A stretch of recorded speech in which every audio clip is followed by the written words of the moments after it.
Aqui a configuração.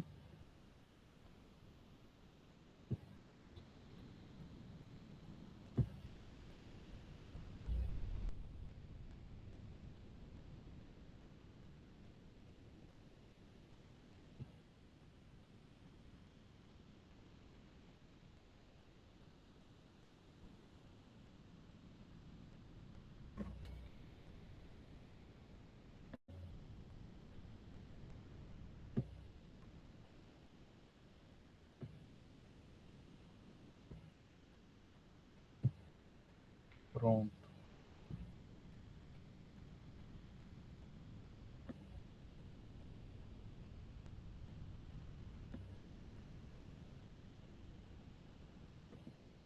Bom, vou começar a aula, tá? Já são 7h10.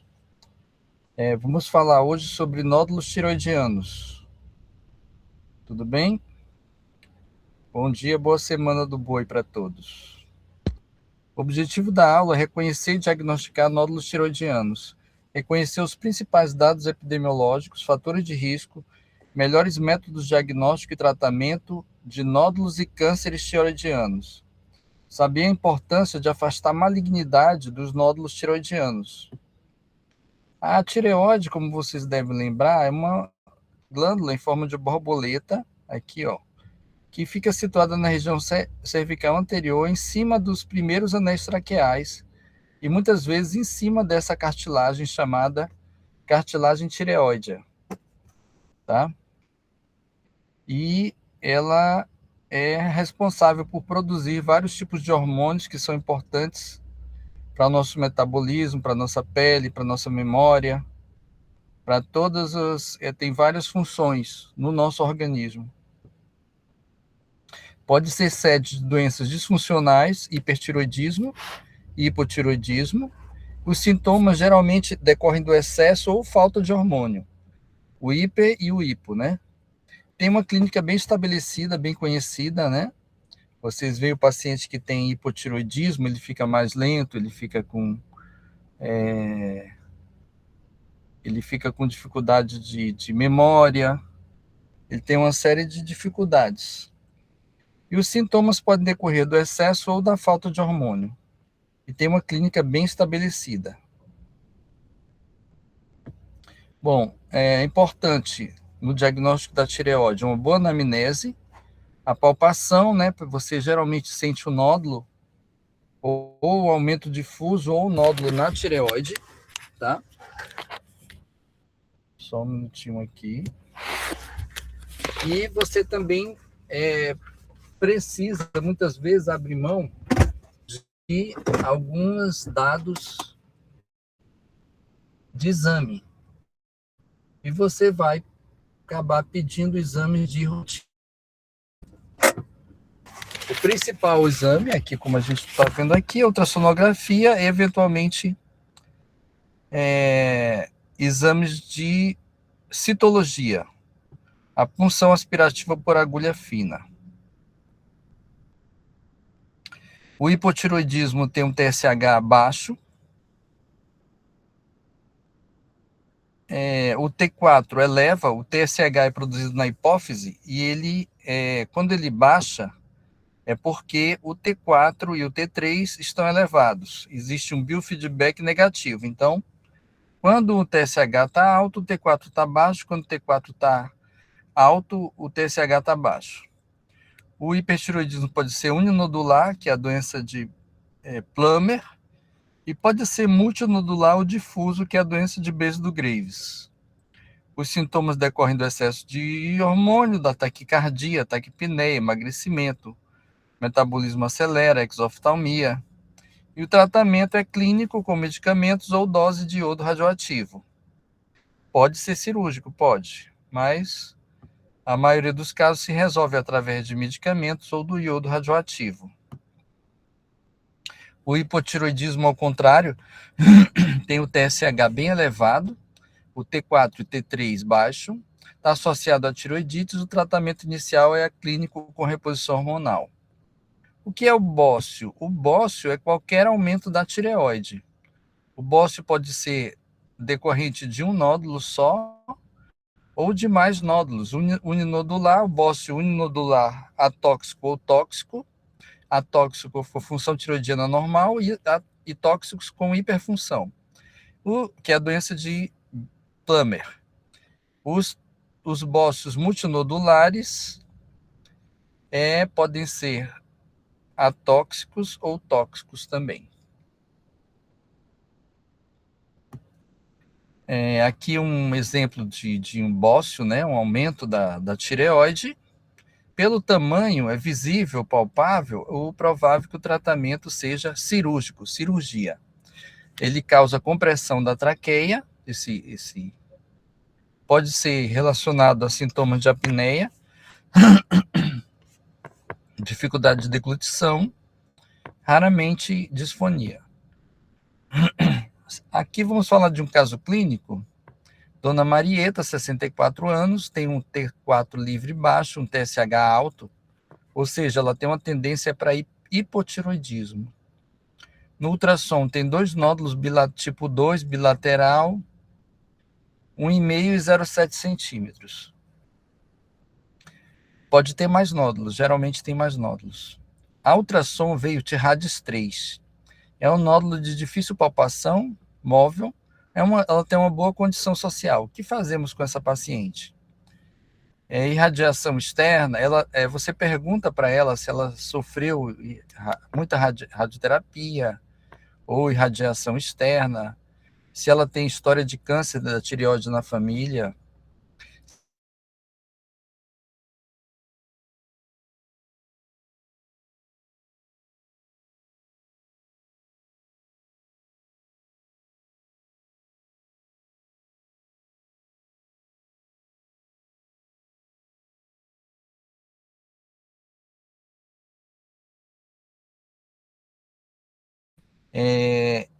Graus 1 e 2 geralmente são benignos. 3 começam a aparecer alguns aspectos duvidosos. E o nódulo 4, e às vezes 5, já é suspeito de maligno, apresenta microcalcificações, que é o selo de malignidade. Hoje em dia, o tipo de classificação ultrassonográfica mais aceito nacionalmente, no Brasil, é esse daqui, é o Classification Thyroid Imaging Reporting Data System, TIRADS. Sendo que quando você classifica TIRADS 1, a tireoide normal é um cisto, um nódulo benigno. 1 e 2 benigno, 3 provavelmente benigno, 4, aí tem 4A, B e C, na maioria das vezes só colocam um nódulo tipo 4, que tem 1, 2 ou 3 características intermediárias ou suspeitas. E 5, TIRADS 5, alta suspeição, 4 ou 5 características bem suspeitas. E 6º já é praticamente malignidade. Raramente você vai ver um TIRADS 6. As estatísticas mostram que aproximadamente 8% da população poderá apresentar nódulo na tireoide pela palpação e 41% pelo ultrassom e 50% em autópsias, pacientes mais idosos. O risco de desenvolver o nódulo é em torno de 10%. Então, nessa sala aqui, temos 26 pessoas, provavelmente 2, 3 pessoas terão algum nódulo na tireoide. Exames ultrassonográficos em mulheres, principalmente, depois de 60 anos, você vai encontrar nódulo na tireoide em 50% das mulheres. Então, não quer dizer que você vai operar todo mundo. Você vai ter que selecionar quais casos você vai indicar para cirurgia. Não vai operar todas as pacientes que apresentam nódulo na tireoide. Então, os nódulos pequenos, geralmente a gente acompanha. Existem vários tratamentos. Cirurgia, hoje em dia, tem a radioablação, que é usar um tipo de energia, seja o ultrassom ou a radiofrequência, para queimar esse nódulo. Você pode fazer acompanhamento ou pode até suprimir o nódulo através da hormônio tiroidiano, o T3 ou T4, e o TSH vai cair e o nódulo vai diminuir. O TSH, ele estimula o crescimento do nódulo. Então, o paciente que tem TSH alto, ele é o Thyroid Stimulator Hormone. TSH elevado, ele estimula o crescimento do nódulo. Então, o ideal é manter esse TSH baixo. Então, qual o melhor exame? Golden Standard é ultrassom. E existe uma alternativa de diagnóstico, que é a punção aspirativa por agulha fina, tá? Que é a punção por agulha, aqui, ó, guiado pelo ultrassom. Normalmente, o que a gente faz? Quando você faz uma punção, ela vem como resultado a classificação de Bethesda. Essa é uma classificação mundial que foi discutida e realizada e foi escolhida por vários profissionais do mundo inteiro, patologistas, médicos, cirurgiões, clínicos, ultrassonografistas, na cidade de Bethesda, nos Estados Unidos. E quando o resultado vem Bethesda 1, você pode repetir a punção. Bethesda 2 geralmente vem bastante célula e o segmento clínico, não precisa operar, não precisa repetir a PAF. Quando vem atipias de significado indeterminado, está indicado repetir a PAF, porque aqui já existe um risco de malignidade de 5 a 15%. Quando vem suspeito de neoplasia folicular, já tem uma certa indicação de cirurgia. Por quê? Porque de 15 a 30% é maligno e pelo menos fazer uma lobectomia. É uma cirurgia mínima do suspeito de neoplasia folicular. Quando vem suspeito de malignidade, que é Bethesda 5, o risco de malignidade já é de 60% a 75%, alguns autores até 85%. Então, está indicado a tireoidectomia total ou lobectomia. Lobectomia seria tirar metade da tireoide. E quando vem maligno, Bethesda 6, a maioria dos serviços indicado tireoidectomia total, tá? Por que tireoidectomia total?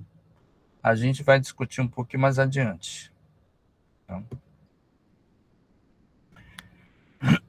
Então, uma das opções do tratamento seria a reposição hormonal, aquele paciente que está com T4 baixo, TSH está alto, você repõe a levotiroxina, que a levotiroxina é o medicamento que corresponde ao T3, T4, e acompanha o paciente de 6 em 6 meses, sendo que você deve deixar o TSH do paciente bem baixo, abaixo de 1 ml, ou 1 unidade por ml.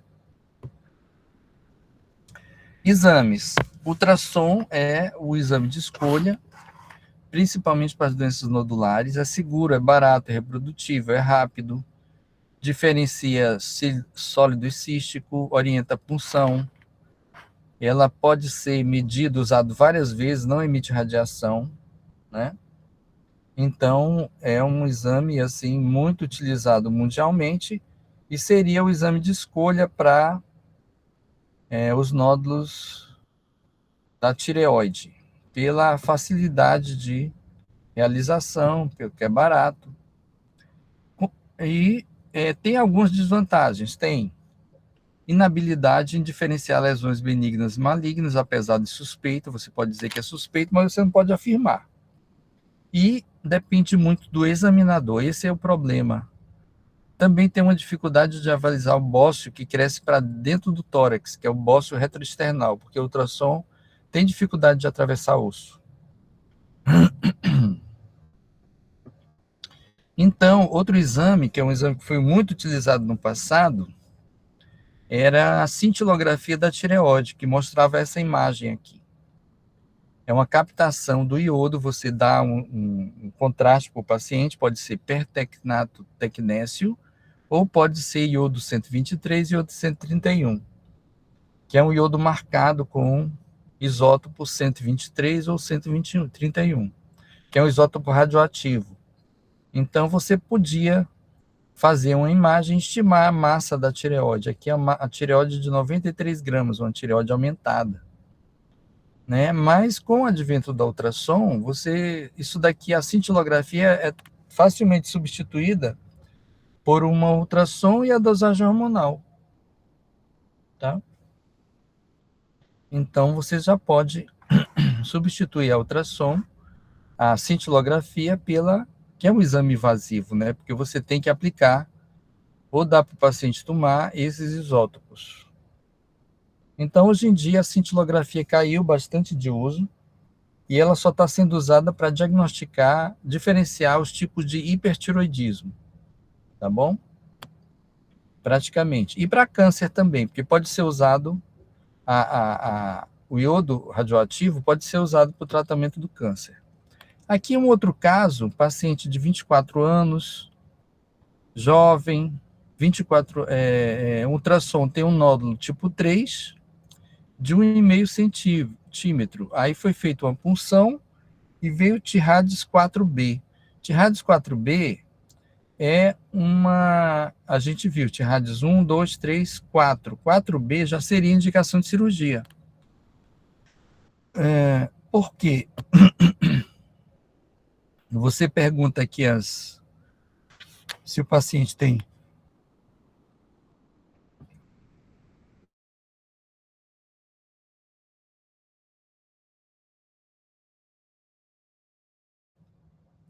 se teve crescimento rápido, se tem rouquidão, se tem um nódulo duro aderido à pele, tá? E, finalmente, a Tirades 4B tem uma suspeita intermediária, duas características suspeitas. Quais são essas características suspeitas? São hipervascularização central, microcalcificação dentro do nódulo, bordas irregulares, nódulo hipoecóico, que é muito, muito branco, muito seco, muito duro, um cisto com vegetação interna. Então, se ela tem 3, 4 dessas suspeitas, a gente já poderia classificar como 4 ou 5. E aí, realizar a punção guiada pelo ultrassom, você vê a ponta da agulha entrando e aspirando o nódulo, tá? Na ultrassonografia, uma ultrassonografia de alta resolução. É boa a PAF para carcinoma papilífero, que é o tumor mais comum da tireoide. Para folicular, ele não é muito bom. Por quê? Porque o tumor folicular, as alterações se localizam próximo da cápsula, então são difíceis de você identificar as alterações durante a PAF. Então, quando você tem um tumor folicular, geralmente ele classifica como Bethesda 4. Por quê? Porque é difícil você, pela punção, identificar se é benigno ou maligno. Essa paciente deu Bethesda 4. Pode ser uma neoplasia folicular, pode ser adenoma ou carcinoma. 30% a 40% de malignidade. Como vocês viram aqui na classificação de Bethesda, o suspeito de neoplasia folicular, 15% a 30% de malignidade. O que fazer? Tireoide parcial ou total? Outra opção pode ser feito, biópsia de congelação. Só que ela vai aumentar em muito tempo do procedimento cirúrgico anestésico e algumas vezes o patologista também vai ter dificuldade de avaliar por causa da pressa, por causa a congelação, ela não dá uma qualidade de lâmina, tá? Então, daqui eu já falei. Quais os tipos de cânceres mais comuns na tireoide? Até 95% dos casos são os carcinomas diferenciados. O que é carcinoma diferenciado? É o carcinoma que o tecido é muito parecido, o tecido normal do câncer. São cânceres que têm um tecido muito parecido com o tecido normal. E os dois tipos de carcinoma diferenciado da tireoide são folicular e papilífero. Papilífero 80%, folicular 15%. a incidência mundial aumentou muito nos últimos 30 anos, em torno de 240%. A mortalidade, ela permaneceu estável, muito boa. Sobrevida de 20 anos para o papilífero, 95%. Então, 95% dos pacientes com carcinoma papilífero vão estar vivos nos próximos 20 anos. E o folicular, 70% a 80%. Isso daqui para os americanos é muito bom. Sabe que na América se utiliza muito a estatística para você decidir o que vai fazer com o paciente.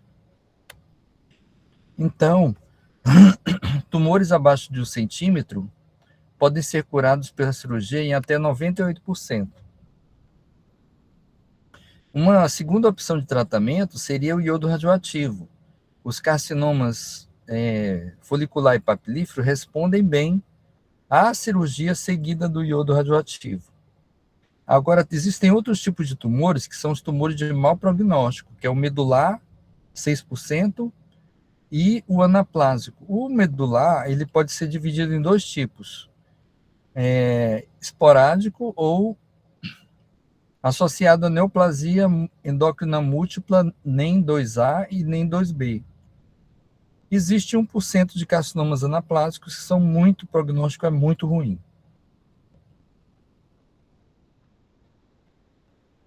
Só um minuto.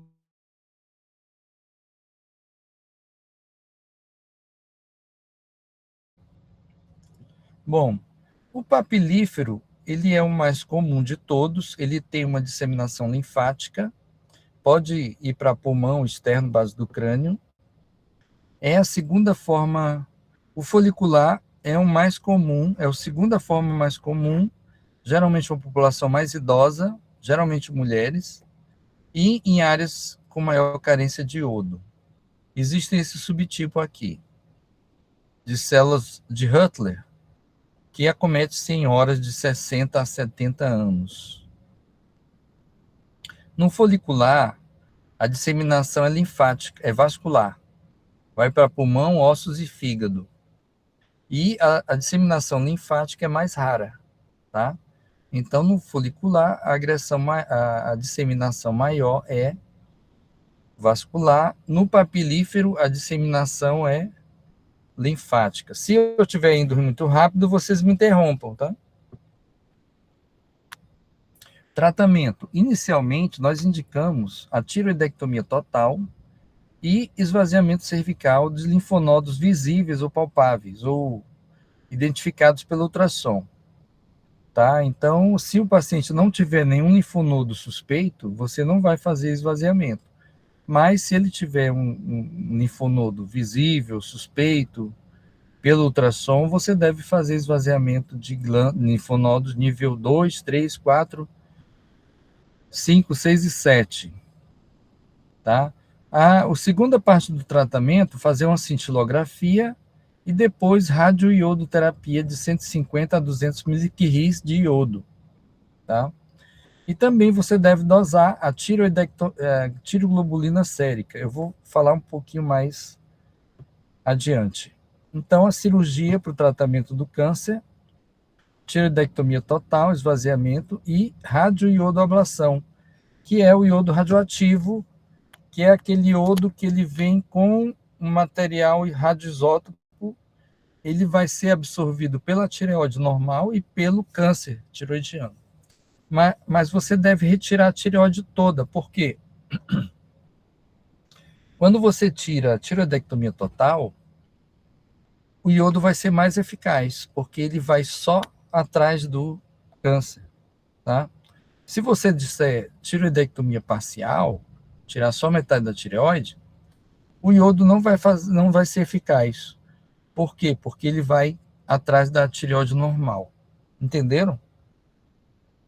Então, vocês entenderam por que é tiroidectomia total? Porque se precisar fazer iodo, ele vai ser muito mais eficaz do que a tiroidectomia parcial. Entendeu? Então, não se faz iodo, radioablação, em pacientes que fizeram tiroidectomia parcial, porque a tireoide normal também capta iodo, tá? Como esse é um carcinoma diferenciado, esse é um carcinoma que é muito parecido com o tecido normal, ele capta iodo. Ele tipo engole o iodo e acaba morrendo pela boca. Então, repetindo aí, você faz a tiroidectomia total, iodo radioativo. Depois você vai dosar essa proteína chamada tireoglobulina sérica e o anticorpo antitireoglobulina. O que é a tireoglobulina? É uma proteína que só é produzida pela tireoide, mas é produzida também pelo papilífero e folicular. Porque o papilífero e o folicular são tumores diferenciados, então eles produzem tireoglobulina. Então você vai dosar, esse é um exame de sangue. Se a tireoglobulina estiver baixa, significa que o paciente está curado, tá? Uma tireoglobulina, tá aqui, ó, próximo a zero é cura. Uma tireoglobulina acima de 20 significa que ainda tem tecido viável, provavelmente uma recidiva. Entenderam? Então, depois que o paciente operou, você vai dosar a tireoglobulina. Alguns alunos já viram eu pedindo tireoglobulina no ambulatório. Então, você vai dosar a tireoglobulina a cada 6 meses. Se ela tiver negativa ou próximo de 1 a 2, significa ótimo, o paciente está curado. Se tiver aumento, vai pedir uma nova PCI, que é uma pesquisa de corpo inteiro, que é uma cintilografia de corpo inteiro, e vai pedir uma nova radioablação, que é um novo iodo radioativo e, às vezes, até uma nova cirurgia, tá? Geralmente não vai ser mais na tireoide, vai ser algum linfonodo, porque o papilífero, geralmente, ele metastatiza para linfonodo. O folicular que pode metastatizar para pulmão, para fígado, para osso, tá? Entenderam? Bom, carcinoma medular. Esse é um tipo mais raro, 5 a 10% dos cânceres de tireoide. A origem é nas células parafoliculares, C, está relacionado ao marcador biológico que é calcitonina. E pode ter outros hormônios produtores de serotonina, prostaglandinas, estaminases, são tumores neuroendócrinos. Por quê? Porque esse tipo de carcinoma medular, ele pode aparecer em qualquer pessoa, mas ele é muito comum em pessoas com neoplasia endócrina múltipla, que são a NEM2A e a NEM2B, tá? A maioria dos casos, eles são esporádicos, ou seja, não estão relacionados à neoplasia endócrina múltipla, mas tem 20% de NEM2A, que é carcinoma medular da tireoide, feocromocitoma e hiperparatiroidismo. E NEM2B, feocromocitoma, hábitos marfanoides e neuromas mucosos. A sobrevida é abaixo de 35% em 20 anos. São tumores que o paciente, como tem, principalmente aqui no NEM2A, NEM2B, hábitos marfanoides, que é a síndrome de Marfan, as mãos grandes, o corpo com esse formato, a boca, deformidade na mão, aracnodactilia, o rosto deformado, tá? Pectus escavatus, aracnodactilia, dilatação da aorta, neuromas mucosos, tá? Então, esses pacientes sindrômicos, eles podem evoluir com carcinoma medular da paratireoide, que tem algumas características bem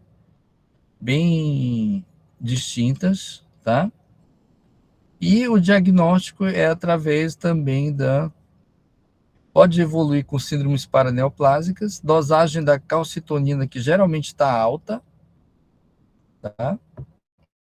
Acima de 300. Algumas vezes a gente dosa outros tipos de secreções, de estaminases, CEA, catecolaminas, mas daqui raramente. Só em casos de neoplasia endócrina múltipla. E acaba você diagnosticando pela PAF, tá bom? pela punção aspirativa por agulha fina. O carcinoma medular, ele é mais agressivo que os carcinomas diferenciados da tireoide. A taxa de sobrevida em 10 anos, 90% quando a doença está na glândula, 70% quando tem linfonodo e 20% quando tem metástase. Então, 20% dos pacientes com metástase vão estar vivos em 10 anos. A melhor prognóstico é do NEM2A. E o pior prognóstico é o tipo esporádico.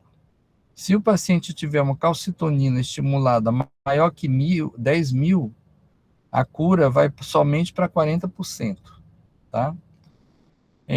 Se tiver somatostatina alta, é bom prognóstico. E se tiver antígeno carcinoma embrionário, significa que tem metástase. Tá? O tratamento é cirúrgico, única opção. Não responde à radioterapia e não responde à quimioterapia. Se o paciente tiver neoplasia endócrina múltipla, você tem que retirar a paratireoide em conjunto, porque ele tem hiperparatiroidismo secundário, primário, aliás. E feocromocitoma, que é uma doença da suprarrenal, ele tem que também retirar a suprarrenal durante a cirurgia. Tá? O tratamento depois da cirurgia, você vai dosar a calcitonina 1 mês após a cirurgia, anualmente, e se você tiver um aumento da calcitonina, significa que a doença voltou. Tá? Tem alguns pacientes que estão ótimos, que operaram e têm a calcitonina baixa. Tá? E você vai pesquisar os familiares em busca de alteração do DNA e mutações do RET próton com gene, tá? Se tiver alteração nesse gene, você pode fazer uma tireoidectomia profilática. Eu já fiz uma tireoidectomia numa criança de 10 anos com neoplasia endócrina múltipla e já tinha câncer na tireoide dela, câncer medular na tireoide dela, na biópsia. Finalmente, o último tumor da tireoide é um carcinoma anaplásico. Ele é somente 1 a 5% dos carcinomas, ele é muito agressivo, geralmente mulheres idosas, e ocorre por indiferenciação de um tumor pré-existente.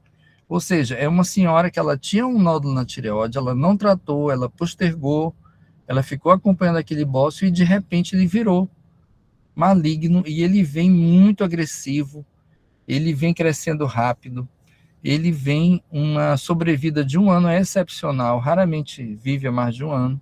Quando o paciente chega no consultório, ela já está dispineica, com falta de ar, e ela tem uma massa cervical que é muito difícil de você operar, porque não tem plano, tá? O máximo que a gente consegue fazer é uma traqueostomia. Aqui, a paciente já chega com disfagia, dispneia, tosse, disfonia, dor, aquele nódulo com metástase cervical e a distância, e a punção também é bom para indicar esse da malignidade, tá bom? Imunohistoquímica para você diferenciar um linfoma e carcinoma medular, e você pode pesquisar os anticorpos, antígenos, a tiroglobulina, calcitonina, linfocitário, mas o anaplásico ele não tem nada disso, ele só tem uma massa cervical que começou a crescer e decorrente da tireoide. E parece muito com linfoma, tá? Linfoma de tireoide. Tratamento: traqueostomia. Raramente a gente consegue fazer a tireoidectomia, mas se conseguir, ótimo, tá? Mas como ele invade músculo, traqueia e tal, é difícil fazer uma traqueostomia. Pode-se tentar radioterapia, quimioterapia com doxorubicina, mas a resposta local não é muito boa, então o tratamento é traqueostomia. Se tiver uma boa resposta, você tira a traqueostomia. Tá bom? Geralmente, tumores primários, a classificação TMN, ela é somente para papilífero, folicular e medular. Não é para o anaplásico, tá bom? Então, a classificação TMN, TX, tumor primário, não pode ser avaliado, você não encontra o tumor primário. T0, não há evidência de tumor primário. T1, tumor até 2 centímetros intratiroidiano. O T1 é ótimo prognóstico, ótimo tratamento. T2, tumores de 2 a 4 centímetros dentro da tireoide. E um T3, tumor acima de 4 centímetros ou tem uma invasão mínima da musculatura. O T3, um tumor acima de 4 centímetros e uma invasão mínima da musculatura. T4A, tumor invade estruturas adjacentes. E T4B, o tumor invade estruturas adjacentes, que é a face pré-vertebral, vasos do mediastino e carótida. Nesse T4B, ele é inoperável, tá? No T4A, você ainda pode conseguir uma cirurgia agressiva, mas ainda pode operar esse paciente, tá? Embora ele invada laringe, traqueia, esôfago, nervo laringeu recorrente, você ainda consegue operar. No T4B, você já não consegue operar, tá bom? O carcinoma anaplásico, ele é classificado em T4. Então, se foi anaplásico, ele já é T4. Não tem T1, não tem T2. Difícil, muito raro você conseguir operar um T4 inicial. T4A, ele está limitado à tireoide, T4B além da cápsula, mas ele sempre tem uma infiltração de estrutura adjacente, tá bom? Os linfonodos, se tiver linfonodo, ele é o N1A, N1B. Agora, se ele não tem linfonodo, é o N0. Se você não sabe se tem ou não tem linfonodo, ele é um NX, tá bom? Bom, N1B, linfonodos em outros níveis, tá? E M0, ausência de metástase, e M1, presença de metástase à distância. Daqui é o estadiamento. Papilífero e folicular abaixo dos 45 anos tem um melhor prognóstico, acima dos 45 anos tem um prognóstico pior, tá bom? Então, papilífero e folicular abaixo dos 45 anos geralmente tem um prognóstico melhor. A cirurgia, você tem que fazer um bom acesso amplo, tá? Para ver ligadura vascular. Você mobiliza o bócio e tenta identificar estruturas importantes, que são as paratireoides, que devem ser preservadas e deixadas no leito, e o nervo laringeu recorrente, que é um nervo que passa ao lado da tireoide, cruzando os vasos. Então, esse nervo também tem que ser preservado. Esse nervo vai para a corda vocal direita e a corda vocal esquerda. Se você lesar o nervo direito, você vai causar uma paralisia de corda vocal direita. Se você lesar o nervo esquerdo, você vai causar uma paralisia de corda vocal esquerda. E o paciente fica rouco, tá? Então, aqui, ó, lesão do nervo laringeu, rouquidão, que pode ser temporária ou permanente. Se for você lesar mesmo o nervo, vai ser uma rouquidão permanente. E se você tirar as paratireoides, o paciente vai ter hipocalcemia, tá bom? Bom, a lesão bilateral pode causar, o paciente pode ficar com a voz, com dificuldade de respirar também e talvez precise fazer uma traqueostomia, porque as cordas vocais ficam em adução, tá? Fica com a voz fraca, fica com a voz sussurrada, tá? Pacientes que têm uma paralisia geralmente ficam com a voz soprosa, porque fica vazando ar enquanto o paciente fala, tá bom? Aqui o nervo bifurcado, tá? O nervinho, olha, bem branquinho. Aqui um nervo bifurcado. Aqui do lado tem as paratireoides. Essa gordurinha aqui é a paratireoide. E a lesão do nervo laringeu pode causar essa adução das cordas vocais e muitas vezes vai requerer uma traqueostomia porque a corda vocal fecha. Tá? Aqui uma criança, 13 anos, uma coisa interessante. Os cânceres são mais agressivos nos extremos de idade. nas crianças, adolescentes e nos idosos, tá? Então, a criança já chegou com linfonodo metastático, tá? Foi feito o esvaziamento, aqui você tira, os linfonodos ficam com aspecto escuro, porque a tireoide ela é escura, ela é vinhosa, e os linfonodos ficam de aspecto vinhoso. E foi feito também a tiroidectomia total, esvaziamento cervical, tá? Eventualmente você pode fazer uma radioterapia externa, mas isso daqui, carcinoma medular indiferenciado, eles são muito mais agressivos. Aqui um bócio mergulhante, está comprimindo aqui a traqueia, ó, perigoso, e vai para a cirurgia. Cirurgias, muitas vezes, que você tem uma dificuldade técnica, tá? O que atrapalha a cirurgia é o tamanho do nódulo, tá bom? Bom, alguma dúvida, gente? Queria que vocês Acredito botassem que o não. nome e o número e a turma aqui no chat, tá bom? Eu vou, para eu ver mais ou menos a frequência, tá? Bom dia a todos.